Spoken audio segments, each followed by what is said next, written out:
Sue Barker first walked through the gates of the All England club as a wide-eyed schoolgirl aged 11, having made a tortuous journey up from Devon by minibus, and for most years ever since she has been at the heart of Wimbledon, from player to being the face of the BBC's coverage. So key has she been to what has become the corporation's flagship sports event that Director General Tim Davie was among those paying tribute after she revealed to Sportsmail that she is to retire. Not that she will be walking away from SW19 once she signs off after fronting the men's final early next month, far from it. She plans to return every year, but as a spectator who can also enjoy the trimmings of being a member. She will not, however, be restricting herself to the plush enclosure or a seat on centre court. Above all, I love the tennis. At the moment I am so busy it is difficult to watch all the matches I want, she tells Sportsmail, explaining the decision to step away after 30 years in the studio. I love the matches on the outside courts, the Brits and the juniors. Next year I am going to have time to properly take those in. This goes to the heart of why Barker has been such an outstanding presenter of tennis on the Beeb, having a genuine enthusiasm and curiosity about the subject, supported by the knowledge and credibility derived from playing at the highest level. This is not the only aspect which will make her a very difficult act to follow. There have also been times when she has needed to draw on a high level of emotional intelligence, notably since the advent of the post-match interviews taking place on court. These catch players at their most giddy, and their most vulnerable. A prime example was in 2012, when Andy Murray was overcome with emotion in the wake of failing to break his Grand Slam duck, defeated in the final by Roger Federer.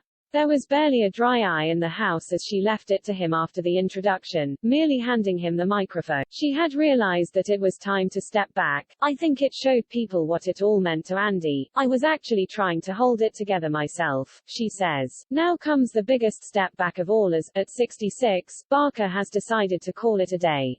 She had considered taking her leave of the studio 5 years ago, with the day at Wimbledon going ever deeper into the evening. The hours were becoming very long and quite challenging. That would have been 25 years, but I am so glad I made the decision to stay on, she says.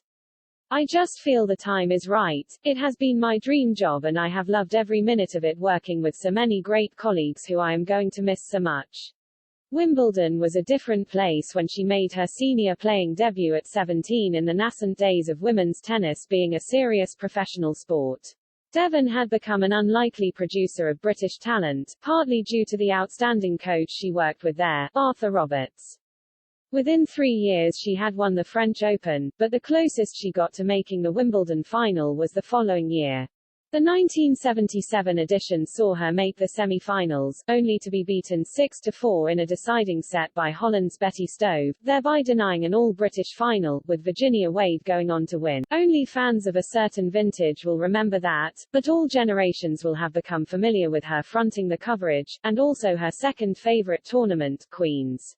Her broadcasting career took off when she began sharing the studio with Harry Carpenter and Des Lynam in 1993, before being promoted to the main presenter position. She became the second woman to present Grandstand after Helen Rollason. There were also long stints anchoring A Question of Sport and Sports Personality of the Year. Presenting horse racing and the Olympics have been among the other nods towards her versatility. Throughout this, since the age of 16 as a junior, she has never missed a single Wimbledon, working in some shape or form. It took several months to come to the decision, with the BBC trying to persuade her otherwise with the offer of a 3-year extension. Among the factors was the passing earlier this year of her mother Betty at the age of 100. My mum was always so interested in my broadcasting career and we would speak every evening. When something like that happens it does make you reassess life, she says. I don't want to look back too much yet on my time because there is still this year to come. I have a job to do and I am really looking forward to it. Wimbledon has changed enormously since she first set foot there, although the BBC have been a constant throughout.